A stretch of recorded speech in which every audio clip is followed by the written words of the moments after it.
సమూయేలు మొదటి గ్రంథము 10వ అధ్యాయము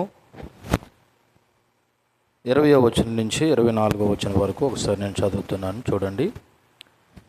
ఇశ్రాయేలు గోత్రములన్నిటినీ సమూయేలు సమకూర్చగా బెన్యామీను గోత్రము ఏర్పడును. బెన్యామీను గోత్రమును వారి ఇంటి కూటముల ప్రకారము అతడు సమకూర్చగా మత్రి ఇంటి కూటమి ఏర్పడును. తర్వాత కీషు కుమారుడైన సౌలు ఏర్పడును. అయితే జనులు అతను వెతుకున్నప్పుడు అతను కనబడలేదు. కావున వారు ఇక్కడికి ఇంకొక మనుషుడు రావాల్సి ఉన్నది కదా అని యెహోవా యొద్ద విచారణ చేయగా, యెహోవా ఇదిగో అతడు సామానులో దాగి ఉన్నాడని సెలవిచ్చును. వారు పరిగెత్తుకుని పోయి అక్కడి నుండి అతను తోడుకుని వచ్చిరి.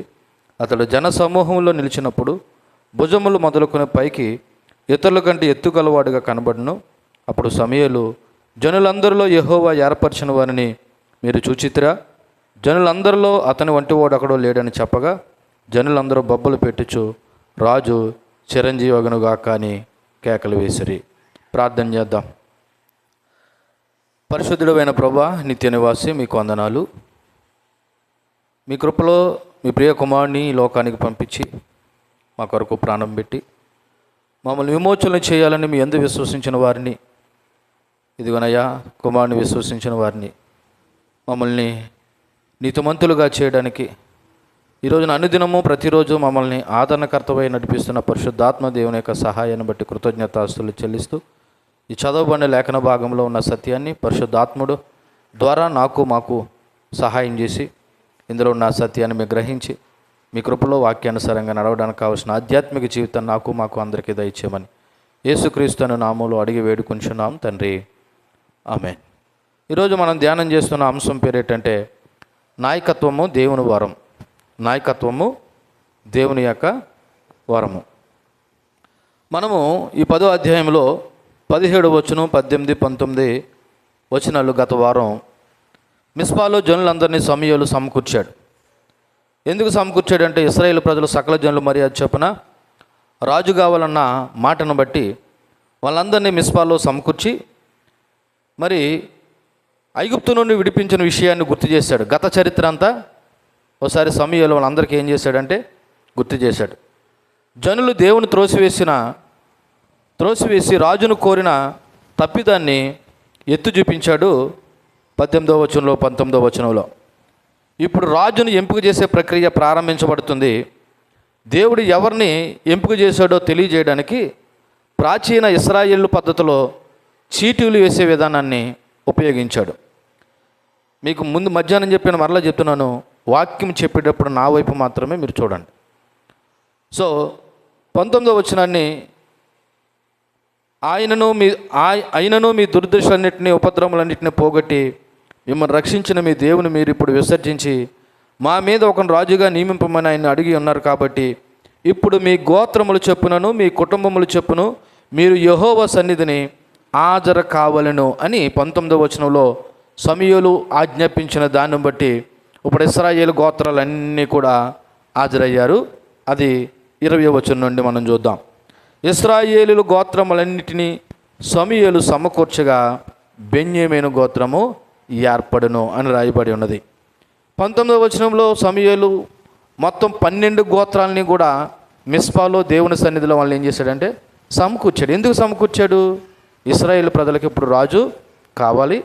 ఆల్రెడీ దేవుడు ఎంపిక చేసేసాడు. ఆ వ్యక్తి ఎవరనే విషయం సమూయేలుకి తెలియపరిచాడు. సమూయేలు కూడా సౌలుని వ్యక్తిగతంగా ఏం చేశాడు? అభిషేకించాడు. ఇప్పుడు బహిరంగంగా జనులందరి సమక్షంలో దేవుని ఎంపిక మరొకసారి ఇక్కడ కనబడుతూ ఉంది. 19వ వచనంలో సమూయేలు 12 గోత్రాలని అనగా యాకోబు యొక్క సంతతనబడుతున్న 12 గోత్రాలని సమకూర్చగా 20వ వచనంలో ఏ గోత్రము మరి ఏర్పరచబడదని రాయబడినదంటే ఇశ్రాయేలు గోత్రములన్నింటినీ సమూయేలు సమకూర్చగా బెన్యామీను గోత్రం ఏర్పడినని రాయబడి ఉన్నది. అంటే 12 గోత్రాల్లో ఇప్పుడు దేవుడు ఏ గోత్రాన్ని ఎన్నుకున్నాడు? బెన్యామీను. అంటే మిగిలిన 11 గోత్రాలతో ఇంక పని లేదు ప్రస్తుతానికి. ఎందుకని? ఏ గోత్రం నుండి ఏ కుటుంబం నుండి ఏ వ్యక్తి ఇశ్రాయేలుకు రాజుగా కావాలన్నది దేవుడు ఇక్కడ వాళ్ళందరినీ ఏం చేస్తున్నాడంటే ప్యూరిఫై చేస్తున్నాడు. అంటే ఒకరిని ముందు 12 గోత్రాలు ఉన్నాయి. ఒకవేళ మానవ పద్ధతిలో మా గోత్రం నుండి మాకు కావాలి రాజు, మా గోత్రం నుండి మాకు కావాలని రాజు అంటే అక్కడ ఏం ఏర్పడుతుంది? పోటీ ఏర్పడుతుంది. అందుకే దేవుడు ఏం చేస్తున్నాడు? ఒకరినొకరిని ఫిల్టర్ చేస్తున్నాడు. ఇప్పుడు 12 గోత్రాల నుండి దేవుడు ఏ గోత్రాన్ని ఎన్నుకున్నాడు? బెన్యామీను గోత్రాన్ని ఎన్నుకున్నాడు. సో కాబట్టి ఇక్కడ ప్రతి గోత్రము దేవుని సన్నిధిలో నిలబడ్డది. ప్రతి గోత్రము దేవుని సన్నిధిలో నిలబడింది. అంతేకాదు ఈ ఎంపిక అందరి సమక్షంలో జరుగుతుంది. ఇశ్రాయేలు ప్రజలకు రాజు ఎన్నుకునే సమయంలో నేను లేను అనడానికి లేదు. మొత్తం 12 గోత్రాల యొక్క పెద్దలు, జనులు యెహోవా సన్నిధిలో ఏం చేశారు? సమకూడ్డారు. కాబట్టి ఇప్పుడు ఈ ఎంపిక అందరి సమక్షంలోనూ జరుగుతుంది. అంటే దేవుని తీర్పు అందరికీ స్పష్టంగా కనిపించే విధంగా జరుగుతూ ఉందన్నమాట. అయితే ఈ గోత్రాలు అన్నిటిలోనూ బెన్యామీను గోత్రము ఎందుకు పట్టబడింది లేదా ఎందుకు ఏర్పరచబడింది అని కానీ మనం ఆలోచన చేస్తే ఇక్కడ దేవుడు ఎంపిక చేశాడు అంతే. ఎవరు ఎంపిక చేశాడు? దీనికి ప్రత్యేకమైన అర్హతలు లేకపోతే ప్రత్యేకమైనటువంటి క్వాలిఫికేషన్ బెన్యామీను గోత్రానికి ఉన్నాయని కాదు. దీన్నే దేవుని యొక్క సార్వభౌమాధికారం అంటాడు. ఆయన ఎవరిని ఎన్నుకోవాలో ఆయన ఎన్నుకుంటాడు. సామెతల గ్రంథము 16వ అధ్యాయము 33వ వచనం కానీ మనం ఒకసారి చూసినట్లయితే, సామెతల గ్రంథము 16వ అధ్యాయము 33వ వచనాన్ని ఒకసారి మనం చూద్దాం. చీట్లు వడిలో వేయబడును, వాటి వలన తీర్పు యెహోవా వశము. చీట్లు అంటే వేయబడతాయి కానీ తీర్పు ఎవరి వశమైనది? దేవుని వశమైనది. ఇప్పుడు 12 గోత్రాల యొక్క చీట్లు వేశారు. అందులో ఏ గోత్రం రావాలన్నది ఎవరి వశమైనది? దేవుని వశము. కాబట్టి ఇప్పుడు బెన్యామీను గోత్రమే ఎందుకు ఏర్పడ్డదంటే అది దేవుని ఇష్టం. ఇక నేను క్వశ్చన్ చేయడానికి ఏమీ లేదు, దేవుని చిత్తం. కాబట్టి చీట్లు వేయడం మనుషుల పని, ఎంపిక చేయడం దేవుని పని. చీట్లు వేయడం మనుషుల పని, ఎంపిక చేయడం దేవుని పని. ఇప్పుడు దేవుని మందిరంలో మనం కూర్చుని దేవుని ఆరాధించడం ఇది మన పని. ఆయన మనల్ని దీవిస్తాడా, ఆశీర్వదిస్తాడా, లేకపోతే వేరేదన్నది తర్వాత చూద్దాం. కానీ మనుషులుగా మనం అందరం దేవుని సన్నిధిలో ఉండి ఆయన స్తుతించి ఆరాధించడం అనేది మన పని. ఇక్కడ చీట్లు వేశారు. దేవుడు బెన్యామీను గోత్రాన్ని ఏం చేశాడు? ఏర్పాటు చేశాడు. ఎందుకు బెన్యామీను గోత్రాన్ని ఏర్పాటు చేశాడు అంటే ఇందాక చెప్పాను, మళ్ళీ గుర్తు చేస్తున్నాను. ఫస్ట్ ఇది దేవుని చిత్తం. ఏంటి? బెన్యామీను గోత్రం ఏర్పడడం అనేది దేవుని చిత్తం. ఓ రకంగా ఇది ఆశ్చర్యకరమైన విషయం. అంతేకాదు బెన్యామీను గోత్రం అత్యంత చిన్నది, బలహీనమైనది. అత్యంత చిన్నది, బలహీనమైనది. మరి ఒక రాజుని ఎన్నుకోవాలంటే సాధారణంగా ఇప్పుడు మనం కానీ ఆలోచన చేస్తే మన సమాజంలో ఒక నాయకుని ఎన్నుకోవాలంటే డబ్బున్నవాడినైనా ఎన్నుకుంటున్నారు, లేదా ఎక్కువ కులస్తున్నైనా ఎన్నుకుంటున్నారు, లేదా పేరు ప్రఖ్యాతలు కలిగిన వాడు అయినా సరే ఎన్నుకుంటున్నారు తప్ప ఇతను మంచోడు, ఇతను బాగా పరిపాలన చేస్తాడు, ఇటువంటి వాడికి మన నాయకత్వం అప్పచెప్దాము అని ఎవరైనా అంటారా? ఇప్పుడు ప్రజెంట్ కానీ రాజకీయ నాయకుల యొక్క ఆలోచన విధానం ఆలోచన చేస్తే ఒకడు నాయకుడిగా నిలబడాలంటే వాడు ఎక్కువ కులం వాడైనా ఉండాలా, లేదా డబ్బు ఉన్నవాడైనా ఉండాలా. ఎందుకంటే రెండూ లేకపోతే వాడికి నాయకత్వము అప్పచెప్పరు. కానీ ఇక్కడ దేవుని నాయకత్వం ఎలా ఉంటుందో తెలుసా? డబ్బుని, కులాన్ని, గోత్రాన్ని చూడ్డం. నేను చెప్పాలంటే ఇశ్రాయేలు 12 గోత్రాల్లో చాలా పెద్ద గోత్రాలు ఉన్నాయి. చాలా పెద్ద గోత్రాలు ఉన్నాయి. ఎఫ్రాయిము గోత్రము, వీళ్ళందరూ చాలా పెద్ద గోత్రాలు ఉన్నాయి. కానీ ఈ పెద్ద గోత్రాలన్నింటినీ కాకుండా దేవుడు కేవలం అత్యంత చిన్నమైనటువంటి బలహీనమైన బెన్యామీను గోత్రాన్ని ఎందుకు ఏర్పాటు చేసుకున్నాడంటే అది దేవుని యొక్క చిత్తం. దేవుని ఎంపిక లోక జ్ఞానానికి భిన్నంగా ఉంటుంది. దేవుని ఎంపిక లోక జ్ఞానానికి భిన్నంగా ఉంటుంది. కాబట్టి ఈ వచనం నుండి మనం నేర్చుకోవాల్సిన కొన్ని విషయాలు మీకు జ్ఞాపకం చేస్తే దేవుని యొక్క సార్వభౌమాధికారం మరలా ఇక్కడ కనబడుతుంది. ఎందుకంటే ప్రజలు దేవుని విసర్జించి రాజును కోరుకున్నప్పటికీ ఆ రాజును నియమించే అధికారం మాత్రం దేవుని చేతుల్లో ఉంది. నేను చెప్పాలంటే ఇశ్రాయేల్ ప్రజలు దేవుణ్ణి ఏం చేశారు? తండ్రి అయిన దేవుణ్ణి విసర్జించారు. మాకు సకల జనులు మర్యాద చొప్పున ఏం కావాలన్నారు? రాజును కావాలన్నారు. దేవుడు వాళ్ళ కోరికను మన్నించి రాజుని ఏర్పాటు చేస్తున్న ప్రజలు రాజును కోరుకుంటున్న నిర్ణయం మాత్రం ఎవరి చేతిలో ఉంది? దేవుని చేతిలోనూ దేవుని ద్వారానే జరిగింది. దీన్నే దేవుని యొక్క సార్వభౌమాధికారం అంటారు. రెండోది దేవుని కృప ఇక్కడ కనపడుతుంది. ఏంటి దేవుని కృప? నిజానికి సౌలు యొక్క అర్హతలు చూసుకుంటే ఆయన ఏమీ గొప్పోడు కాదు, బలహీనుడు. కాబట్టి ఆయన ఎన్నుకోవడం అనేది లేదా బెన్యామీను గోత్రం ఎన్నుకోవడం అనేది కేవలం అర్హతలను బట్టి కాదు, కానీ దేవుని కృపను బట్టి అక్కడ బెన్యామీను గోత్రము పట్టబడ్డది లేదా ఏర్పరచబడ్డది, లేదా బెన్యామీను గోత్రం నుండి సౌలు అనేవాడు ఏర్పరచబడ్డాడు. దీనికి కారణం ఏంటి తెలుసా? దేవుని కృప. మూడోది పారదర్శకత. ఏంటి పారదర్శకత అంటే రాజు ఎన్నిక ఇక్కడ కేవలం రాజకీయం కాదు, దైవికమైన నిర్ణయం. రాజకీయం అనుకో, ఇక్కడ లాబియింగ్ జరిగిపోను. ఏంటి, అక్కడ ఎవరైతే డబ్బులు ఎక్కువగా ఉన్నాయో, లేకపోతే ఆ 12 గోత్రాల్లో ఎవడు బలవంతుడో, లేకపోతే ఎవడు ధనవంతుడో, లేకపోతే ఎవడు మోతుబరో, వాడిని బట్టి రాజు నేను ఎంపిక చేసేసుకున్నాం. ఇది రాజకీయపరమైన ఎంపిక కాదు. ఇక్కడ రాజు ఎంపిక దైవికమైనటువంటి నిర్ణయము. అంటే భవిష్యత్తులో సౌలు ఎంపిక ఎవరో వేలెత్తి చూపించకుండా దేవుడే ఎంపిక చేశాడనే సత్యాన్ని ఇక్కడ కనబడుతూ ఉంది. అంతేకాదు, ఇక్కడ దేవుని ఎంపికలో క్రమం ఉందండి. దేవుని ఎంపికలో ఏముంటుంది? క్రమము. ఎందుకని? ఫస్ట్ 12 గోత్రాలను రప్పించాడు, తర్వాత బెన్యామీను గోత్రాన్ని ఏర్పాటు చేశాడు, తర్వాత మత్రి కుటుంబాన్ని ఏర్పాటు చేశారు. ఆ మత్రి కుటుంబంలో నుండి కీషు కుమారుడు అనబడుతున్న సౌలుని ఏర్పాటు చేశాడు. అంటే ఇక్కడ దేవుని ఎంపికలు ఏం కనపడుతుంది? క్రమము. అదే మనమైతే నచ్చినోడుకో, మెచ్చినోడుకో, డబ్బున్నవాడుకో, పేరున్నవాడుకో, లేకపోతే ఎక్కువ కులస్తుడికో ఇస్తాం. కానీ ఇక్కడ దేవుని ఎంపిక అలా లేదండి. ఆయన ఎంపిక ఎప్పుడు కూడా పారదర్శకంగా ఉంటుంది. ఎలా ఉంటుంది? పారదర్శకంగా ఉంటుంది. ఆయన ఎంపిక ఎల్లప్పుడూ కూడా జ్ఞానంతోనూ న్యాయంతోనూ తన సంకల్పానికి అనుగుణంగా ఉంటుంది. దేవుని ఎంపిక ఎప్పుడు జ్ఞానంతోనూ న్యాయంతోనూ, ఎవరో కూడా వేలెత్తి ప్రశ్నించేంత అవకాశం లేకుండా దేవుని ఎంపిక తన సంకల్పానికి అనుగుణంగా ఉంటుంది. కాబట్టి ఇక్కడ 20వ వచనం, బెన్యామీను గోత్రాన్ని దేవుడు ఏర్పాటు చేశాడు. చూడండి 21వ వచనం, బెన్యామీను గోత్రమును వారి ఇంటి కూటముల ప్రకారము అతడు సమకూర్చగా మత్రి ఇంటి కూటమి ఏర్పడును. తర్వాత కీషు కుమారుడైన సౌలు ఏర్పడును. అయితే జనులు అతను వెతికినప్పుడు అతడు కనబడలేదు. చూడండి, 12 గోత్రాల నుండి బెన్యామీను గోత్రం ఏర్పడ్డది. ఈ మిగిలిన 11 గోత్రాలను పక్కన పెట్టి ఈసారి బెన్యామీను గోత్రంలో ఉన్నటువంటి కుటుంబాలన్నీ రప్పించాడు. బెన్యామీను గోత్రంలో ఉన్న కుటుంబాలు. ఎందుకని? బెన్యామీను అనేది ఒక గోత్రం, కానీ అందులో చాలా కుటుంబాలు ఉన్నాయి. ఆ కుటుంబాలన్నీ మరి రప్పించినప్పుడు అందులో ఏ కుటుంబం ఎంపికైందంట? మత్రి కుటుంబము ఎంపికైంది. మళ్ళా ఆ మత్రి కుటుంబం నుండి ఎవరు ఎంపికయ్యారంట? కీషు కుమారుడు అయినటువంటి సౌలు ఎంపికయ్యాడు. అంటే దేవుడు ఫిల్టరేషను ఒకటే చేసుకుంటూ ఫైనల్గా ఇశ్రాయేలు ప్రజలకి కాబోయే రాజు ఎవరన్న విషయాన్ని అక్కడ బయలుపరుస్తున్నాడు. కానీ విచిత్రం ఏంటంటే అక్కడ సౌలు అనేవాడు కనబడలేదంట. సౌలు అనేవాడు ఏం చేయలేదు? కనబడలేదు. ఎందుకని? సీటు సౌలు పేరట వచ్చిన సౌలు అక్కడ కనిపించలేదు. సౌలుకి అప్పటికే విషయం తెలుసు, జన సమూహానికి దూరంగా దాక్కున్నాడు. ఎందుకని? మనకు తెలుసు 10వ అధ్యాయం 1వ వచనంలోనే సమూయేలు సౌలుని వ్యక్తిగతంగా ఏం చేశాడు? అభిషేకించాడు. ఇప్పుడు బహిరంగంగా తన పేరు వస్తుందనే విషయం ఎవరు తెలుసు? సౌలుకు తెలుసు. కానీ సౌలు దాక్కున్నాడు. ఎందుకు దాక్కున్నాడు ఏంటన్నది మన తర్వాత వచనంలో ధ్యానం చేద్దాము.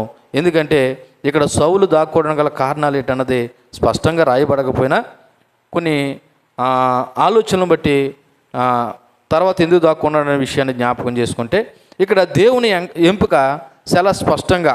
ఎందుకంటే దేవుడు ఒక్కసారిగా డైరెక్ట్గా సౌలుని ఎంపిక చేసేలేదు. దశల వారీగా తన చిత్తాన్ని వెల్లడించాడు.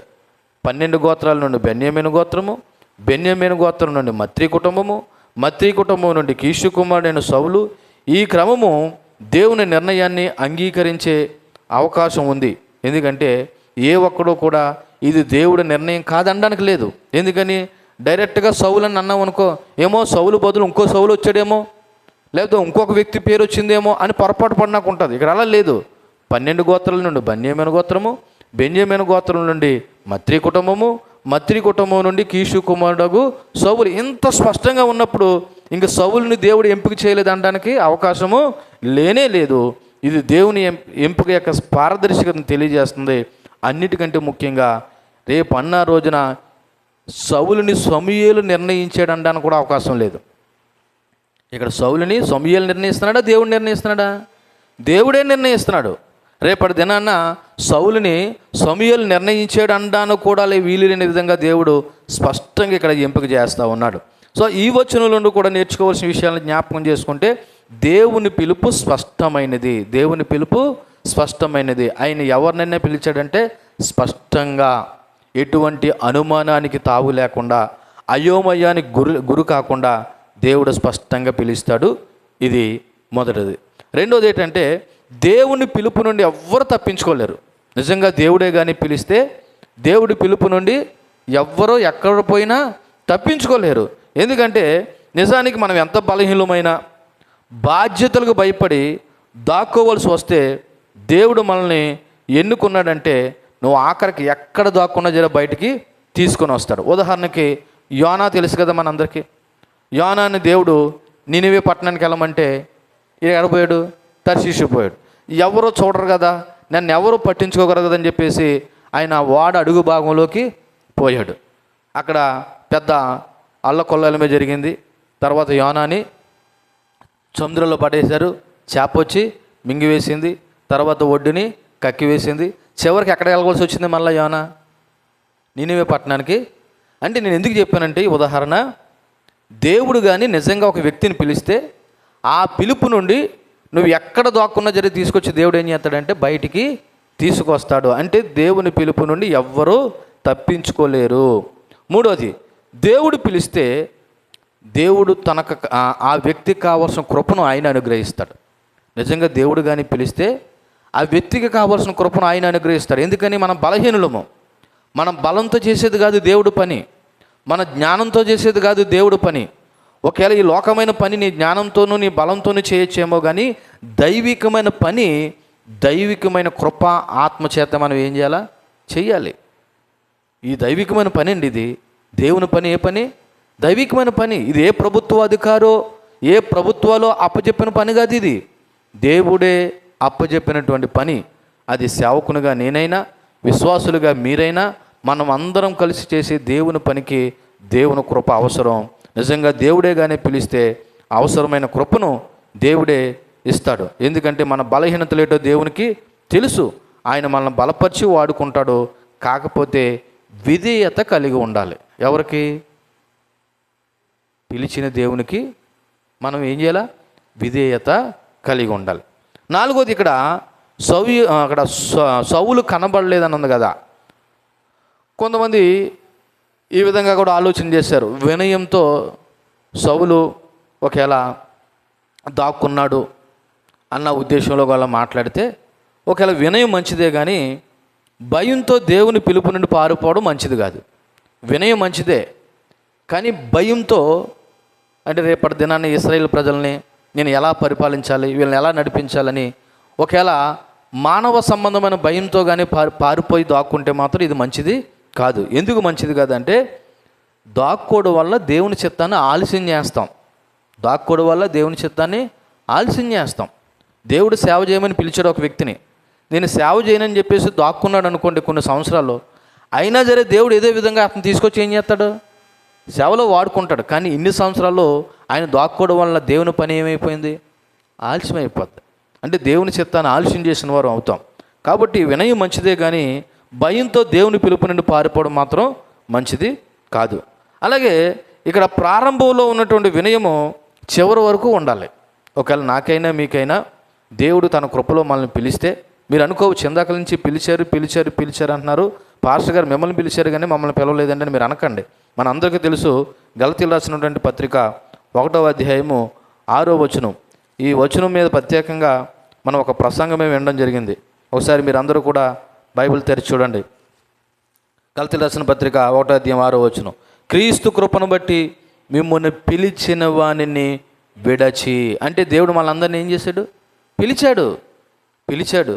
సేవ చేయడానికి పిలిచాడా, లేకపోతే పరిచర్య చేయడానికి పిలిచాడా, లేకపోతే మరొకటి చేయడానికి పిలిచాడు అన్నది కాదు. ఆయన కృపలో రక్షింపబడ్డానికి దేవుడు మనందరినీ ఏం చేశాడు? పిలిచాడు. ఈ పిలుపులో మనం అందరం ఏం చూపించాలంటే విధేయత చూపించాలి. ఏం చూపించాలి? విధేయత చూపించాలి. ప్రారంభంలోనూ చూపించాలి విధేయత, చివరి వరకు కూడా విధేయత చూపించాలి. ఆలకిస్తున్నారా? ప్రారంభంలోనూ చూపించాలి విధేయత, చివరి వరకు కూడా ఏం చేయాలా? విధేయత చూపించాలి. కానీ ఇక్కడ సౌలు జీవితంలో అలా జరగలేదు. ప్రారంభంలో విధేయత చూపించాడు కానీ చివరికి వచ్చేసరికి అవిధేయతను ఆయన కనుపరిచాడు. అది ముందు మనం కూడా ధ్యానం చేస్తాం. కాబట్టి ఇక్కడ బెన్యామీను గోత్రం నుండి మత్రి కుటుంబం నుండి మరి కీషు కుమారుడు సౌలు యొక్క ఎంపిక జరిగింది. కాకపోతే ఎంపిక చేసే సమయానికి సౌలు అక్కడ ఏం చేయలేదంట? కనబడలేదంట. కనబడకపోయేసరికి ఏం జరిగిందన్న విషయాన్ని మనం జ్ఞాపకం చేసుకుంటే 22వ వచనంలో, కావున వారు ఇక్కడికి ఇంకొక మనుషుడు రావాల్సి ఉన్నదా అని యెహోవా యొద్ద విచారణ చేయగా, యెహోవా అన్నాడంట, ఇదిగో అతడు సామానులో దాగి ఉన్నాడని సెలవిచ్చెను. దేవుడు ఫిల్టరేషన్ చేశాడు. సమూయేలు 12 గోత్రాలని దేవుని సన్నిధికి పిలిపించాడు. అందులో నుండి బెన్యామీను గోత్రాన్ని ఏర్పాటు చేసుకున్నాడు. బెన్యామీను గోత్రంలో ఉన్న కుటుంబాలందరినీ పిలిపించాడు. అందులో మత్రి కుటుంబాన్ని ఏర్పాటు చేసుకున్నాడు. ఆ మత్రి కుటుంబం నుండి మళ్ళా సౌలు అనబడిన వ్యక్తిని ఏర్పాటు చేసుకున్నాడు. తీరా చూస్తే ఆ సౌలు అనే వ్యక్తి అక్కడ ఏం చేయలేదు, కనబడలేదు. కనబడకపోయేసరికి ప్రజలందరూ కూడా ఇక్కడ ఇంకొక మనిషి రావాల్సి ఉన్నది, ఎక్కడా ఎక్కడా ఎక్కడా ఎక్కడ అని చెప్పేసి వెతికారంట. వెతికితే ఎక్కడా కనబడలేదు. మరలా వీళ్ళు ఎక్కడికి వచ్చాడంటే సమూయేలు యెహోవా యొద్ద విచారణ చేయగా యెహోవా చెప్పాడంట, అతను సామానులో దాగి ఉన్నాడు. సామానులు అంటే ఏంటి? సామాను అంటే ఏంటి అనుకుంటున్నారు? వస్తువులు ఎన్ని పెట్టుకున్నారు. వీళ్ళు యెహోవా సన్నిధిని మిస్పాలో కూడుకున్నారు. 12 గోత్రాల పెద్దలు, 12 గోత్రాల యొక్క జనులు అందరూ ఒక చోటకు వచ్చినప్పుడు వాళ్ళకి కావాల్సిన ఆహారము, వస్తువులు అవన్నీ ఒక చోట ఏం చేశారు, దాపెట్టారు. పోయి అక్కడ పోయి ఏం చేసుకున్నాడు, దాక్కున్నాడు. సామానులు అంటే వస్తువుల మధ్య దాక్కున్నాడు, లగేజీ బ్యాగుల మీద దాక్కున్నాడు. అంతే తప్ప ఇది ఒక ప్లేస్ కాదు. కాబట్టి పలానా చోట సామానుల్లో దాగి ఉన్నాడని యెహోవా వాళ్ళకి ఏం చేశాడంట, తెలియపరిచాడంట. సో ఫైనల్గా సౌలు పేరు మీద చీటు వచ్చిన సౌలు అక్కడ కనబడలేదు. కాబట్టి అందుకు సమూయేలు దేవుని మరల ఏం చేశాడంటే అడిగాడు. ఇది రాజును బహిరంగంగా ప్రకటించడానికి చివరి దశ అని చెప్పాలి, 22వ వచనం. కాబట్టి సౌలు దాగి ఉండడం దేవుడు తెలియపరిచాడు. నిజానికి ఇది ఉద్దేశపూర్వకంగానైనా దాగి ఉండొచ్చు సౌలు, లేదా భయంతోనైనా సందేహంతోనైనా దాగి ఉండొచ్చు, లేదా వినయంతోనైనా దాగి ఉండొచ్చు. ఏమో, ఎందుకంటే ఎందుకు దాగి ఉన్నాడు అన్నది కారణం రాయబడలేదు. ఒకవేళ భయం వేసైనా దాగి ఉండొచ్చు, లేదా వినయంతోనైనా దాక్కొని ఉండొచ్చు, లేకపోతే సందేహంతోనూ లేకపోతే భయంతోనూ ఉద్దేశపూర్వకంగానైనా మొత్తానికి సౌలు దాక్కొని ఉండొచ్చు. ఎందుకు దాక్కున్నాడు అన్నది పక్కన పెడితే పలానా చోట దాక్కున్నాడు అనే విషయాన్ని దేవుడు ఏం చేశాడు, తెలియపరిచాడు. కాబట్టి ఇక్కడ దేవుని సమాధానం సౌలు ఎక్కడ ఉన్నాడు అన్నది తెలిసింది. కాబట్టి సౌలు సామాన్లో దాగి ఉన్నాడనే విషయం మరి తెలిసేసరికి అక్కడ ప్రజలందరూ కూడా తమ సొంత ప్రయత్నాలు చేసి విసిగిపోయి సమూయేలు మరలా యెహోవా యొద్ద విచారణ చేయగా అక్కడ ఆన్సర్ దొరికింది. ఏంటి ఆన్సర్ అంటే, సౌలు మీరు వెతుకుతున్నారు కానీ ఆయన ఎక్కడ లేడు బాబు, ఎక్కడున్నాడు, సామానులో దాగి ఉన్నాడు అని చెప్పాడు. ఇప్పుడు మనం గమనించవలసిన విషయం ఏంటంటే, మనుషులు కంటికి సౌలు కనిపించలేదు కానీ సమస్తమును చూసే దేవుని కన్నుల నుండి సౌలు దాక్కోలేకపోయాడు. మళ్ళా చెప్తున్నాను, మనుషులు కంటికి సౌలు కనిపించలేకపోవచ్చేమో కానీ సమస్తాన్ని నిర్వహిస్తున్న లేదా సమస్తాన్ని చూస్తున్న దేవుని కన్నుల నుండి సౌలు దాక్కోలేకపోయాడు. అందుకే 139వ కీర్తనకారుడు ఈ విధంగా మాట్లాడుతూ ఉన్నాడు. ఒకసారి మనం అందరం 139వ కీర్తనను చూద్దాం. చూడండి, మొదటి 2 వచనాలు. యెహోవా, నీవు నన్ను పరిశోధించి తెలుసుకుని ఉన్నావు. నేను కూర్చుండుట, నేను లేచుట నీకు తెలియను. నాకు తలంపు పుట్టక మునిపే నీవు నా మనసు గ్రహించుచున్నావు. నా నడకను నా పడకను నువ్వు పరిశీలన చేసి ఉన్నావు. నా చర్యలన్నిటిని నువ్వు బాగుగా తెలుసుకుని ఉన్నావు. యెహోవా, మాట నా నాలుక రాకమునిపే అది నీకు పూర్తిగా తెలిసి ఉన్నది. ఇంకా ఆలోచన చేస్తే 7వ వచనంలో, నీ ఆత్మ యొద్ద నుండి నేను ఎక్కడికి పోదును, నీ సన్నిధి నుండి నేను ఎక్కడికి పారిపోదును. నేను ఆకాశముకెక్కినను నువ్వు అక్కడున్నావు, నేను పాతాళం నందు పండుకునను నువ్వు అక్కడున్నావు. ఒకవేళ నేను వేకువ రెక్కలు కట్టుకుని సముద్ర దిగాంతంలో నివసించినను అక్కడ కూడా నీ చేయి నన్ను ఏం చేసను, నడిపించును. నీ కుడి చేయి నన్ను పట్టుకునను, అంధకారం నన్ను మరుగు చేయను. నాకు కలుగు వెలుగు రాత్రి వలె ఉండనని నేను అనుకున్న ఎడలా. అంటే ఈ 139వ కీర్తన అంతా దావీదు ఏం చెప్తున్నాడంటే, నేను ఎక్కడికి పోయినా సరే నువ్వు నన్ను ఏం చేస్తున్నావు, చూస్తున్నావు. ఆకాశానికి ఎక్కిపోయినా, సముద్ర దిగాంతానికి పోయినా, లేదా కట్టిక చీకటికి పోయినా, నేను ఎక్కడికి పోయినా సరే నువ్వు నన్ను ఏం చేస్తున్నావు, చూస్తున్నావు, పరిశీలన చేస్తున్నావు అంటున్నాడు. కానీ ఇక్కడ సౌలుకి ఆ విషయం తెలియకపోవచ్చేమో కానీ ఈరోజు దేవుని పిల్లలుగా మనం తెలుసుకోవాల్సిన విషయం ఏంటి తెలుసా? ఇలా చూడండి, మనము ఎక్కడ దాక్కున్నా, లేదా ఒక పాపం అనేది రహస్యంగా నువ్వు ఎక్కడ చేస్తున్నా, అన్నీ పరిశీలనిస్తున్న దేవుడు కన్నుల నుండి మాత్రము మనుషులుగా మనము తప్పించుకోలేమనే విషయాన్ని బట్టి మనం చాలా జాగ్రత్త వహించాలి. ఎందుకంటే 22వ వచనంలో అక్కడ సౌలు లేడనే విషయము ప్రజలందరూ గ్రహించినప్పుడు వాళ్ళు వెతికి వేసారిపోయి ఎక్కడున్నాడు ఈ సౌలు అనేవాడని ఫైనల్గా మళ్ళా సమూయేలు యెహోవా యొద్ద విచారణ చేయడానికి రాగా దేవుడు చెప్పిన ఆన్సర్ను బట్టి ఆయన సామానులో దాగి ఉన్నాడనే మాటను బట్టి మనం అందరం నేర్చుకోవాల్సిన విషయం తెలుసా, దేవుని కన్నుల నుండి ఏ మనుషుడు తప్పించుకోలేడనే సత్యాన్ని మనము గ్రహించాలి. ఈ వచనంలో నుండి మనం నేర్చుకోవాల్సిన విషయం, ఫస్ట్ దేవుని నుండి ఏది దాగదో అన్నీ దేవునికి తెలుసు. రెండోది, దేవుని పిలుపు నుండి దాక్కోవడం అసాధ్యం. దేవుని పిలుపు నుండి దాక్కోవడం అసాధ్యం. ఎందుకంటే దేవుడు ఎక్కడ ఉన్న జర బయటికి తీసుకొస్తాడు. సౌలు సామానులోనే కాదు, ఆఖరికి అవసరమైతే ఆ ప్రాంతాన్ని విడిచిపెట్టేసి మిస్పాన్ని విడిచిపెట్టేసి ఎక్కడికి పారిపోయినా జరే సౌలు ఎక్కడున్నాడో అడ్రస్ చెప్పేవాడు దేవుడు. మూడోది, సందేహం వస్తే దేవుణ్ణి అడగాలి. సందేహం వస్తే అంటే డౌట్ వస్తే ఎవరిని అడగాలి? దేవుణ్ణి అడగాలి. ఎందుకు దేవుణ్ణి అడగాలి తెలుసా? ఇక్కడ సమూయేలు ఇంకొక మనుషుడు అనేవాడు మనకు కనబడలేదు, ఎక్కడున్నాడని చెప్పేసి ప్రజలందరూ అడిగితే సమూయేలు ఎక్కడ పోయి విచారణ చేశాడంట? మీరు చూడండి 22వ వచనంలో, కావున వారు ఇక్కడికి ఇంకొక మనుషుడు రావాల్సి ఉన్నదాని యెహోవా యొద్ద విచారణ చేయగా యెహోవా ఇదిగో అతడు సామానులో దాగి ఉన్నాడని సెలవిచ్చాను. అంటే ఎవరి దగ్గర విచారణ చేశారు ఇలా? అంటే నీకు డౌట్ వస్తే, నేను అందుకే అప్పుడప్పుడు చెప్తూ ఉంటాను, అమ్మా మీరు ఏదైనా చేసేటప్పుడు, ఏదైనా కార్యాన్ని తలపెట్టేటప్పుడు, మీరు ఏది చేసినా మీ జీవితంలో మీకు డౌట్ వస్తే ఫస్ట్ ఎవరిని అడగండి? సేవకుడినైనా అడగండి, లేదా దేవుణ్ణైనా అడగండి అని చెప్తున్నాను. ఎందుకని మనం చేసే ప్రతిదీ దేవునికి మహిమకరంగా ఉండాలి. మనకు అన్నీ తెలుసు అని అనుకోకూడదు. నాకు తెలిసి మీకు అన్నీ తెలుసు అనుకుంటే లోక సంబంధమైన విషయాలు తెలిసేమో కానీ వాక్యానుసారమైన విషయాలు మీకు ఇంకా తెలుసుకోలేకపోతున్నారు. నిజానికి ఇది మీ యొక్క అవిధేయత, అజ్ఞానమును. అందుకే తెలియని పక్షంలో మీరు ఎవరిని అడగాలి? దేవుణ్ణైనా అడగాలి, దేవుని సేవకుడినైనా అడగాలి. ఎందుకని ఇక్కడ సౌలు అనేవాడు కనబడకపోతే వాళ్ళు ప్రయత్నాలు చేశారు, మన వల్ల కాదని చెప్పేసి ఎవరి దగ్గరకు వచ్చారు? దేవుని యొద్దకు వచ్చారు. నేనేమంటానంటే, నీ వల్ల కాదనే కంటే ముందు అసలు ప్రభువా నా వల్ల ఏది కాదు, నీ వల్ల అవుతుందని దేవుడి దగ్గరికి వస్తే ఆయనే కార్యాలు మన విషయంలో కలుగు చేసుకుంటాడు. కాబట్టి నాలుగోది, ఇక్కడ భయపడే నాయకుడు సౌలు, బలపరిచే దేవుడు యెహోవా. ప్రజలందరూ ఏం కోరుకున్నారు? సకల జనులు మర్యాద చొప్పున మాకు ఏం కావాలన్నారు? రాజు కావాలన్నారు. తీరా రాజు ఎంపిక చేస్తా, రాజు పోయి ఎక్కడున్నాడు? సామాన్లో దాక్కున్నాడు. అంటే ఏం చేస్తున్నాడు? భయపడుతున్నాడు. అలా భయపడే వ్యక్తిని కూడా దేవుడు ఏం చేశాడంటే బలపరుస్తున్నాడు. అంటే దేవుడు బలపరిచి, మనుషులు అనబడుతున్న మనము దేవుని మీద ఆధారపడాలి తప్ప మనుషుల మీద కాదు అనే విషయాన్ని మనము గ్రహించాలి. చూడండి 23వ వచనాన్ని నేను చదువుతున్నాను. వారు పరిగెత్తుకుపోయి అక్కడి నుండి అతను తోడుకుని వచ్చిరి. అతడు జనసమూహంలో నిలిచినప్పుడు భుజములు మొదలుకొని పైకి ఇతరుల కంటే ఎత్తు గలవాడుగా కనబడెను అని రాయబడి ఉన్నది. మరి సామాన్యుల మధ్య సౌలు దాగి ఉన్నాడనే విషయం తెలిసిన తర్వాత ప్రజలు పరిగెత్తుకొని పోయి అతను తీసుకుని వచ్చారంట. ఆ వ్యక్తిని జనుల మధ్య నిలబెట్టినప్పుడు అతని యొక్క శరీర ఆకృతి ఇక్కడ వర్ణించబడతా ఉన్నది. ఇక్కడ ఫస్ట్ మనం ఆలోచన చేస్తే ప్రజలు పరిగెత్తుకుని పోయారనే మాట కనబడుతుంది. ఎందుకంటే ఇక్కడ ప్రజల ఉత్సాహం కనబడుతుంది. ఏంటి ఉత్సాహము? మాకు రాజు కావాలి. ఆల్రెడీ ఆ రాజు ఎవడన్న విషయం డిక్లేర్ అయిపోయింది, కానీ మనిషి కనబడలేదు. కానీ మనిషి సామాన్లో దాగి ఉన్నాడని దేవుడు చెప్పాడు. ఇలా చెప్పగానే అందులో కొంతమంది ఏం చేశారంట? పరిగెత్తుకుని పారిపోయారంట. ఎక్కడ పారిపోయారు? ఆ సామానులో దాగి ఉన్న సౌలుని తీసుకుని రావడానికి పారిపోయారు.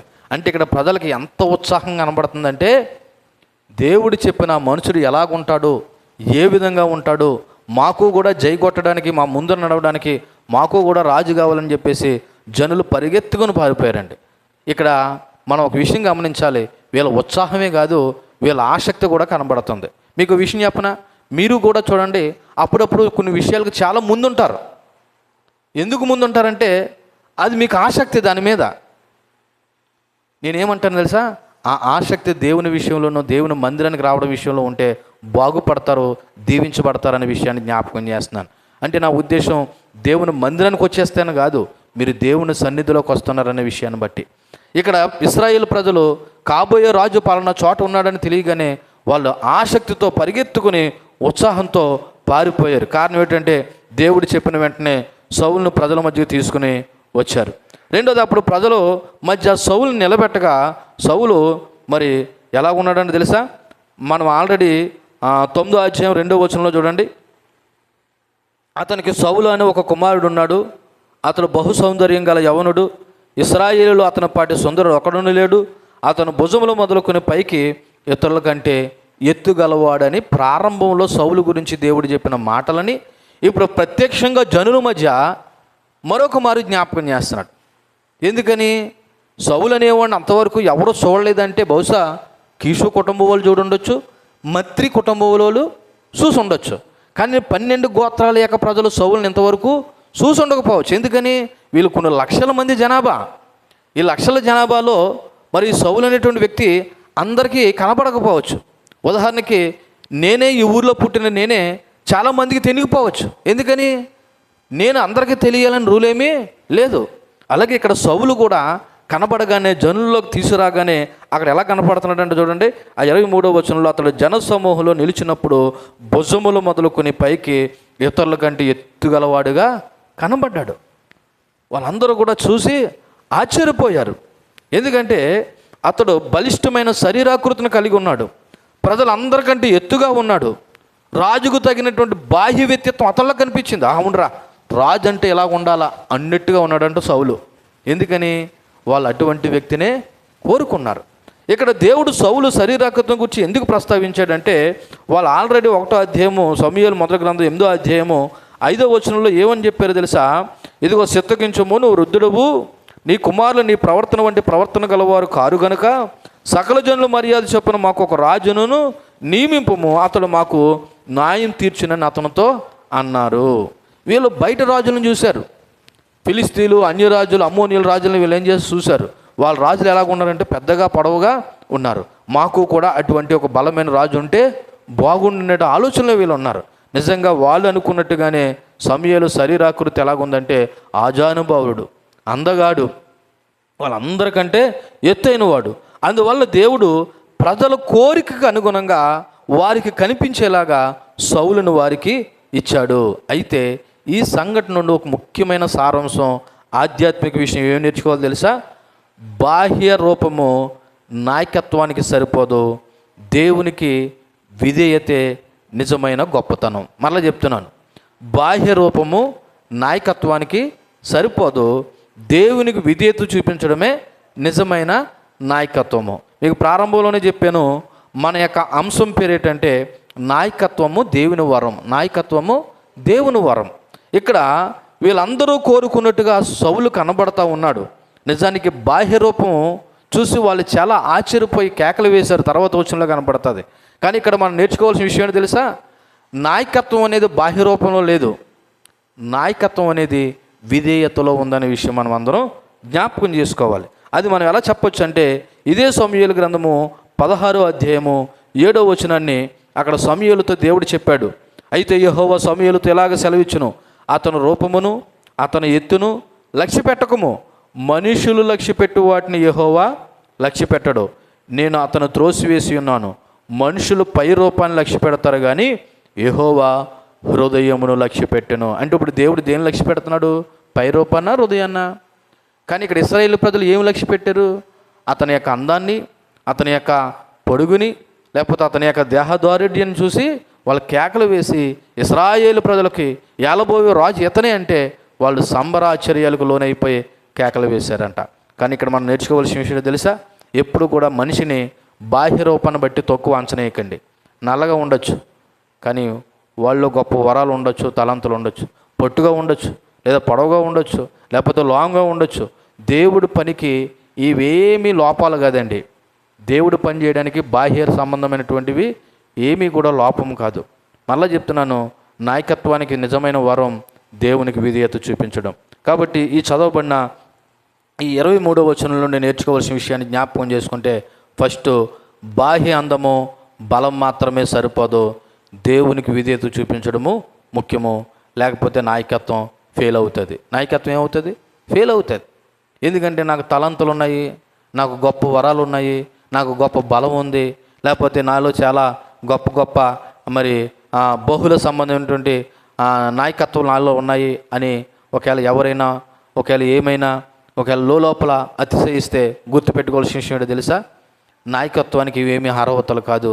నాయకత్వానికి నిజమైన అర్హత దేవునికి విధేయత చూపించడం. అంతే తప్ప బాహ్య సంబంధమైన అందము బలం మాత్రము కాదు. రెండోది, దేవుడిచ్చిన స్థానానికి తగిన జీవితం అవసరం. దేవుడిచ్చిన స్థానానికి తగిన జీవితం అవసరం అంటే ఏంటి తెలుసా? దేవుడిచ్చిన స్థానం పొందడం అంటే ఆ స్థానాన్ని దేవుని చిత్త ప్రకారంగా నిర్వహించాలి. ఇప్పుడు ఇశ్రాయేలు ప్రజల్లో ఆ 12 గోత్రాల్లో, ఆ బెన్యామీను గోత్రంలో, ఆ మత్రి కుటుంబంలో సౌలు అనబడుతున్న వ్యక్తిని దేవుడు ఏరుకోరి ఇన్ని లక్షల మంది ఉండగా సౌలు చేతికి దేవుడు రాజ్యాధికారం అప్పచెప్పాడంటే ఇప్పుడు ఆ సౌలు ఎలా జీవించాలి? అప్పగించిన స్థానానికి తగిన న్యాయం చేసే విధంగా జీవించాలి. అందుకే మనం నేర్చుకోవాల్సిన విషయం తెలుసా? దేవుడిచ్చిన స్థానం ఏదైనా సరే తను తగ్గ జీవితం జీవించాలి. ఒక సేవకునిగా దేవుడు నాకు స్థానం ఇచ్చాడు, దీన్ని తగ్గ జీవితం నేను ఏం చేయాలి? జీవించాలి. అందరి వల్లే నేను జీవించాను అనుకో, లోక సంబంధంగా జీవించాను అనుకో, ఇప్పుడు దేవుడిచ్చిన స్థానాన్ని నేను ఏం చేసినట్టు? పోగొట్టుకున్నట్టే. ఇక్కడ దేవుని పిల్లలుగా మీరైనా సరే దేవుడు ఈ లోకంలో ఉన్న అనేకులకు కాదని దేవుడు నాకు నీకు ఈ రక్షణ అనుభవిస్తే దీన్ని మనం ఏం చేసుకోకూడదు? పోగొట్టుకోకూడదు. ఆ పిలిచిన పిలుపుకు తగినట్టుగా మనం అందరం ఏం చేయాలా? జీవించాలి. అప్పుడే దేవుడు మనకిచ్చిన స్థానాన్ని, నాయకత్వాన్ని నిలబెట్టుకోగలుగుతాం. కాబట్టి మేము ప్రభువుని నమ్ముకున్నామండి, ప్రభువుని విశ్వసించేసామండి, ప్రార్థనకు వచ్చేస్తున్నామండి, పాటలు పాడేస్తున్నామండి, లేకపోతే ప్రార్థించేస్తున్నామంటే ఇవేమి దేవుని కొలమానాలు కాదు. నిన్ను పిలిచిన పిలుపుకు తగినట్టుగా నువ్వు జీవించినప్పుడే నిజమైనటువంటి నీ జీవితానికి అర్థం చేకూరుస్తుంది. మూడవదిగా, దేవుడు పిలిచిన వారిని తగిన సమయంలో ఆయనే వెలుగులోకి తీసుకొస్తాడు. ఇదిగో సామాన్లో దాగి ఉన్న సౌలుని బహిరంగంగా వెలుగులోకి ఎవరు తీసుకొచ్చారు? దేవుడే తీసుకొచ్చాడు. కాకపోతే మనం ఏం చేయాలంటే వెయిట్ చేయాలి. కొద్దిగా ఏం చేయాలి? దేవుడు మరలా వెలుగు తీసుకొచ్చే వరకు మనం ఏం చేయాలి? వెయిట్ చేయాలి. కాబట్టి దేవుడు పిలిచిన వారిని తగిన సమయంలో ఆయనే వెలుగులోకి తీసుకొస్తాడు. చివరిగా 24వ వచనం చదివి ముగించుకుందాం. 24వ వచనంలో, అప్పుడు సమూయేలు జనులందరిలో యెహోవా ఏర్పరిచిన వారిని మీరు చూచితిరా? జనులందరిలో అతను వంటి వాడు ఒకడు లేడని చెప్పగా జనులందరూ బొబ్బలు పెట్టుచు రాజు చిరంజీవగునుగాకని ఏం వేశారంట? కేకలు వేశారు. ఈ వచనంలో సౌలుని అధికారపూర్వకంగా సమూయేలు రాజుగా ఏం చేశాడంటే ప్రకటించేశాడు, డిక్లేర్ చేసేసాడు. ఇదిగో మీరు కోరుకున్నటువంటి రాజు ఎవరో కాదు, ఈ సౌలు అనబడుతున్న వ్యక్తే అని ఎప్పుడైతే డిక్లేర్ చేశాడో, సమూయేలు ప్రకటన చేశాడో, యెహోవా ఏర్పరిచిన వాడు ఇతడే అని చెప్పాడో, ఈ మాట చాలా ముఖ్యమైన మాట. ఎందుకో తెలుసా? అక్కడ స్పష్టంగా రాయబడిన మాట, సమూయేలు జనులందరిలో యెహోవా ఏర్పరిచిన వాడు అంటే ఇప్పుడు సౌలు ఎంపిక ఎవరి ఎంపిక? దేవుని ఎంపిక. ఇది మానవుల ఎంపిక కాదు అనే విషయాన్ని జ్ఞాపకం చేశాడు. అంతేకాదు జనులందరిలో అతనికి సమానుడు లేడు అనే విషయాన్ని ఇక్కడ సమూయేలు జ్ఞాపకం చేస్తున్నాడు. కారణం ఏంటంటే సౌలు ఎత్తు, సౌలు బలము, సౌలు ఆకర్షణ అందరికంటే ఉన్నతుడని ధృవీకరించాడు. అంతేకాదు జనులు కూడా ఏం చేశారంట? మరి బొబ్బలు పెట్టుచు రాజు చిరంజీవగునుగాకని కేకలు వేశారంట. ఇది ప్రాచీన కాలంలో రాజులకి ఇచ్చేటువంటి సాంప్రదాయమైనటువంటి శుభాకాంక్షలు అన్నమాట. ఓ రకంగా చెప్పాలంటే జనులు సంతోషంతో, ఉత్సాహంతో సౌలుని ఏం చేశారనమాట? అంగీకరించారు రాజుగా. ఈ వచనం నుండి కూడా మనం నేర్చుకోవాల్సిన విషయాలు జ్ఞాపకం చేసుకుంటే, ప్రతి వ్యక్తి దేవుని ఎంపికకు లోబడాలి. ఇక్కడ ఫైనల్గా సమూయేలు చెప్పాడు, ఇదిగో సౌలు అనబడుతున్నవాడు యెహోవా చేత ఏర్పరచబడినవాడు. రేపన్న రోజున ఇతను కాదనే అధికారం మీకు లేదు. ఎందుకని? ఈయన ఎవరి చేత ఏర్పాటు చేయబడ్డాడు? దేవుని చేత, దేవుని ఎంపికలో ఏర్పాటు చేయబడ్డాడు. కాబట్టి ఇతను కాదని మీరు ఎప్పుడూ అనకూడదు. అంటే ఒక రకంగా చెప్పాలంటే దేవుడు ఆమోదించిన దాన్ని ప్రజలు తృణీకరించకూడదు. దేవుడు ఆమోదించిన దాన్ని ఏం చేయకూడదు? నాకు నచ్చలేదండి, నన్ను సరిగా మరి మాట్లాడట్లేదండి, లేదా నన్ను సరిగా న్యాయం చేయట్లేదు అన్నది పక్కన పెడితే, ఇతను ఫస్ట్ ఎవరిని ఎంపిక చేశారు? దేవుడు ఎంపిక చేశాడు. కాబట్టి దేవుడు ఎంపిక చేసిన మనిషిని మనుషులు ఏం చేయకూడదు? తృణీకరించకూడదు. రెండోది, ప్రతి అధికారం దేవుని నుండే వస్తుంది. ప్రతి అధికారం ఎక్కడి నుంచి వస్తుంది? దేవుని నుండే. రోమీయులకు రాసిన పత్రిక 13వ అధ్యాయము 1వ వచనాన్ని ఒకసారి మనం జ్ఞాపకం చేసుకుంటే, అపోస్తలుడైన పౌలు రోమా సంఘానికి రాసినటువంటి పత్రికలో 13వ అధ్యాయం 1వ వచనంలో, ప్రతి వాడును పై అధికారులకి లోబడి ఉండవలను, ఏలయనగా దేవుని వలన కలిగినది తప్ప మరి ఏ అధికారము లేదు, ఉన్న అధికారములు దేవుని వలననే నియమింపబడి ఉన్నవని రాయబడి ఉన్నది. అంటే ఈ భూమి మీద పరిపాలించే ఏ నాయకుడైనా, ఏ అధికారైనా, ఎవరు ఏ పోస్టులో ఉండాలో, ఎవరు ఏ పదవిలో ఉండాలో అన్నది నిర్ణయించేది ఎవరన్నమాట? దేవుడే. నువ్వు ఒప్పుకున్నా ఒప్పుకోకపోయినా, అది సెంట్రల్ గవర్నమెంట్లో ప్రభుత్వం అయినా, స్టేట్ గవర్నమెంట్లో ప్రభుత్వం అయినా, ఆఖరి ఇక్కడ పంచాయతీ ప్రెసిడెంట్ అయినా, లేకపోతే ఏ అధికారి అయినా, ఎవడు ఏ పదవిలో ఎక్కడ ఏ స్థానంలో ఉండాలన్నది నిర్ణయించేది ఎవరు? దేవుడే. మీరు అనొచ్చు, మేము ఓట్లు వేసామండి, మేము ఓట్లు వేసి నెగ్గించుకున్నామండి మా నాయకుడిని అని అనుకుంటే, ఇక్కడ సీట్లు వేశారు. ఎవరో ఫైనల్గా ఎవరు వచ్చారు? సౌలు వచ్చాడు. ఆల్రెడీ సౌలు రాజు అనే విషయం సమూయేలు ముందు తెలుసా తెలీదా? తెలుసు. అయినా సరే ప్రజలు ఎంపిక అయినా లేదా ప్రజలు కోరుకున్నా సరే ఫైనల్గా ఎంపిక ఎవరి ద్వారా జరిగింది? దేవుని యొక్క అధీనంలోనే జరిగింది. కాబట్టి మనం అనుకోవచ్చు, ఈ నాయకుడిని మేము ఓట్లేసి నెగ్గించుకున్నామండి, లేకపోతే ఆ అధికారిని మేము ఇష్టపడి తెచ్చుకున్నామంటే ఏమీ కాదు. ప్రతి అధికారానికి అప్పచెప్పేది లేదా నియమించేది ఎవరంటే దేవుడే అన్న విషయం మనం మర్చిపోకూడదు. అందుకని మనం ఈ లోక సంబంధమైన అధికారులకి, నాయకులను కూడా మనం ఏం చేయాలి తెలుసా? లోబడాలి. వాక్యం చెప్తుంది, ఆయన మా నాయకుడు కాదండి, ఆయన మా పార్టీ కాదండి, మా పార్టీ నాయకుడు అయితే మేము గౌరవిస్తామండి, ఆయన ఆపోజిట్ పార్టీ ఏంటంటే క్రైస్తవుడు. నీకు పార్టీ ఏంటి? క్రైస్తవుడు ఏ పార్టీకి ఒక పక్క ఉండకూడదు. క్రైస్తవుడు అందరి నాయకుల్ని, అన్ని పార్టీల్ని, అందరి నాయకులతో, అధికారులతో ప్రేమపూర్వకంగా స్నేహ స్వభావంతో ఉండాలి. ఏదో ఇతర లోక సంబంధమైన మనుషుల్లాగా మనము కూడా ఒక పార్టీకి కొమ్ముగా వేయకూడదండి. విచిత్రం ఏంటంటే క్రైస్తవులు అనబడుతున్న వారు ఎటువంటి దౌర్భాగ్యమైనటువంటి జీవితాన్ని జీవించే వాళ్ళు ఉన్నారు. పార్టీ తరపున పనిచేసే క్రైస్తవులు ఉన్నారు. మనం పార్టీ తరపున పనిచేయడానికి లేము. మనం ప్రభు తరపున పనిచేస్తూ ప్రజలకు మనం సేవ చేసేవారుగా ఉన్నాం. ఇది క్రైస్తవులు గమనించాలి. కాబట్టి ఏ నిజమైన క్రైస్తవుడు ఏ పార్టీ తరపున పనిచేయడు. అది ఏ పార్టీ అయినా సరే అధికారాలు దేవుడు ఇచ్చాడు కాబట్టి అధికారికి లోబడాలి. అధికారికి లోబడుతున్నావు అంటే నువ్వు ఎవరు లోబడుతున్నావు తెలుసా? దేవునికి లోబడుతున్నావు అనే విషయాన్ని జ్ఞాపకం చేసుకోండి. చివరిగా ప్రజల యొక్క ప్రశంస శాశ్వతం కాదు. ప్రజల యొక్క ప్రశంస శాశ్వతం కాదు. ఇక్కడ ప్రజలు ఏమన్నారు? ఇతనే మిమ్మల్ని యాలబాబు రాజు అని సౌలు చెప్పగానే ప్రజలందరూ బొబ్బలు పెట్టుచు ఏమన్నారంట? రాజు చిరంజీవి అగును గాకని ఏం చేశారంటే వాళ్ళు కేకలు వేశారు. అంటే ఇక్కడ మనం గమనించవలసిన విషయం తెలుసా? ఇక్కడ ప్రజలు సౌలుని ఏం చేశారంటే ప్రశంసించారు. చిరంజీవి అగును కాకనని వాళ్ళని ఏం చేశారు? సంతోషంతో సౌలుని మరి పొగిడారు ఓ రకంగా చెప్పాలంటే. కానీ ఈ పొగడతలు, ఈ ప్రశంసలు ఎప్పుడూ ఉండవు. ఇప్పుడు పొగిడిన మనుషులే మరుసటి రోజు మళ్ళీ ఏం చేస్తారు? తిడతారు అవసరమైతే. ఇక్కడ ప్రజలు ప్రశంసలు శాశ్వతం కాదు. దేవుని ఆమోదం ముఖ్యమైనది, దేవుని ఆమోదం శాశ్వతమైనది. కాబట్టి ఈ చదవబడినటువంటి ఈ 21, 20, 21, 22, 23, 24 వచనాల నుండి మనం నేర్చుకోవాల్సిన విషయం ఏంటో తెలుసా?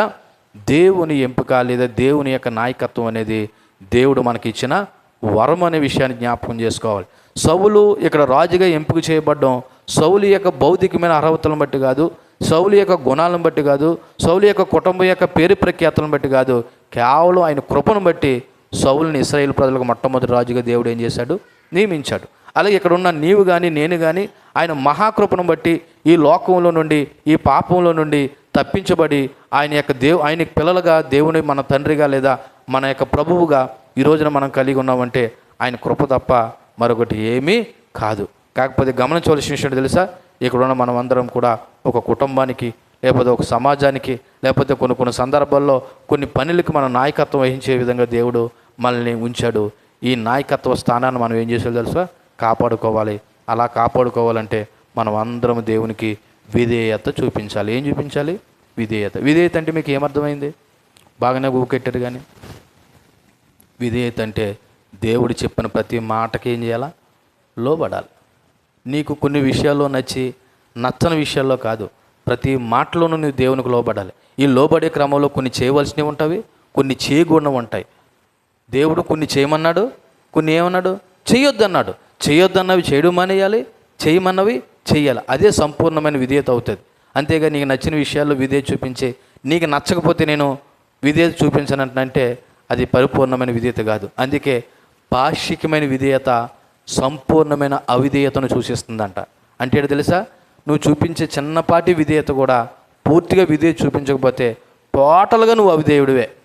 కాబట్టి దేవుని పిల్లలుగా దేవుడు మనకిచ్చిన స్థానాన్ని సద్వినియోగం చేసుకుని దేవునికి విధేయత చూపిస్తూ దేవుడిచ్చిన భాగ్యాన్ని మనము దేవుని కృపలో కాపాడుకుందాం. దేవుడి మాటలు మన ఇంట్లో దీవించి ఫలింపు చేయనుగాక. ఆమేన్. కళ్ళు మూసుకుందాం. చెప్పబడిన వాక్యాన్ని బట్టి మనస్ఫూర్తిగా కొన్ని నిమిషాలు ప్రభు పాద సన్నిధిలో మనం ప్రార్థన చేద్దాం. దేవుడు నీకు నాకు ఇచ్చిన ఈ గొప్ప అవకాశాన్ని, ఆయన మనకిచ్చిన ఈ స్థానాన్ని, ఆ నాయకత్వాన్ని ఒకసారి గుర్తు చేసుకుని ప్రభుకి మనం కృతజ్ఞతాస్తులు చెల్లిద్దాం.